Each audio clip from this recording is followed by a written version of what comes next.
You, in other words, go to find the great question of all life. Who behind these masks, these parts I play in life, who am I really?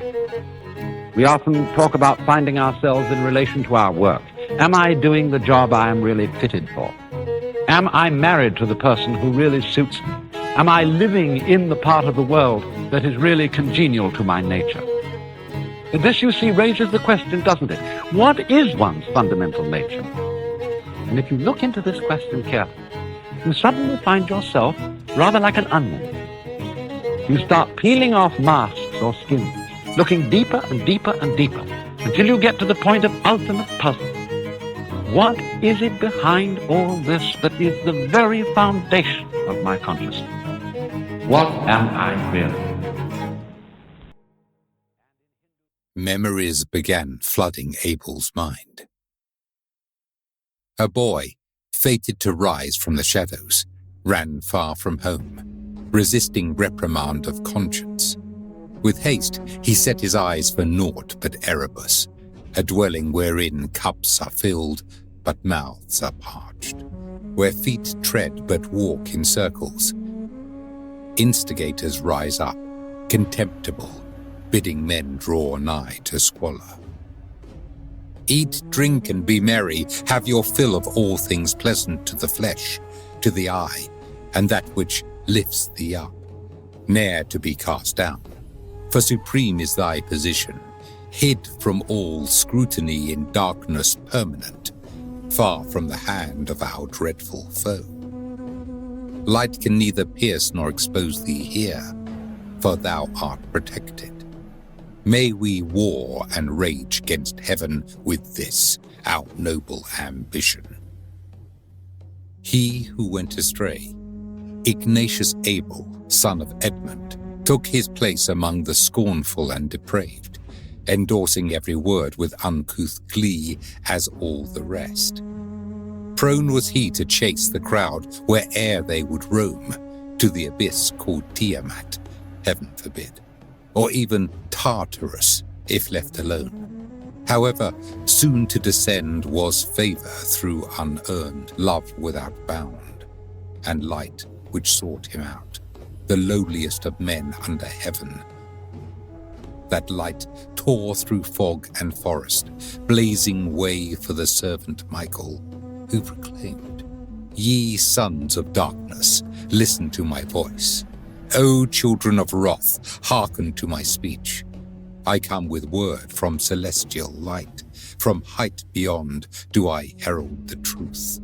As a broom scatters dust of the ground, or the rushing rivers sweep the debris, so shall it be in the terrible day of reckoning, when many feign delight in goodness, but their hearts inside are vile, while many profess loyalty and love for all men.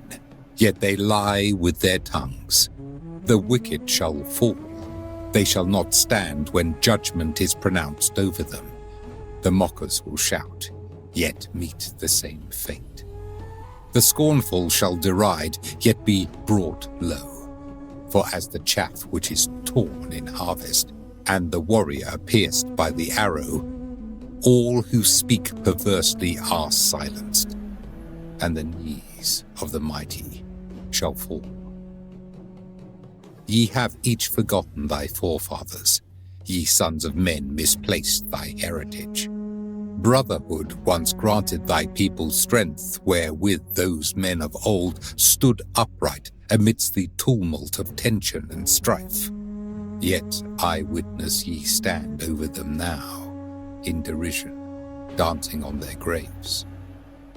The crowd grew loud with a simmering strife as the word spoken by the messenger, till none could hear him, and his mouth stopped as he waited for peace in the uproar. Abel, however, hearkened to the voice. He drew near to listen to the word Michael spoke. The messenger began his speech anew. Look now, for what once was hidden from sight, obscured in shade and darkness, dim to view, hath now been revealed in thy mortal sight. Gaze up and live, for time is fading fast. Pursue the higher plane with watchful eye, for mercy shall not be shown forever, and the sword shall not be withheld for long. Must thou herein continue life enslaved, and know not the joys that freedom can bring? Noise permeated the dwelling at the thought of freedom, for 'twas the destitute heart, the cost that none would pay. The rebellious despised the word brought to them, mocking him, who sought only their good. In their midst stood Satan, master and chief orchestrator of their destruction. The accuser spake, "What bringest thou, O messenger, O pawn of tyrannous sword, and scepter unjust that sent thee, so willing to yield ground as ordered by his master? Where is the light, this life and light so fair and beautiful, of which thou with boldness speak so highly? For I know not of which thy tongue persists in dubious attempt to persuade my sons of conscience misguided and reason lost. Hast a lure of vengeance by flaming sword brought thee, O mighty champion, to pine discontent with battle waged in heaven? I know not, neither moved my spirit cold to fear nor anger, but resolved in mind to prove thee which power be the greater.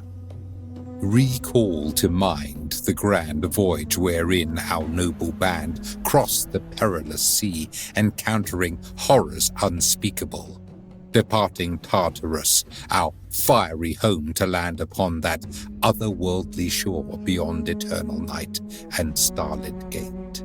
With readiness we called indigents to enlighten and wonder beyond compare through courtly rhetoric, providing men that which their loathsome master forbade.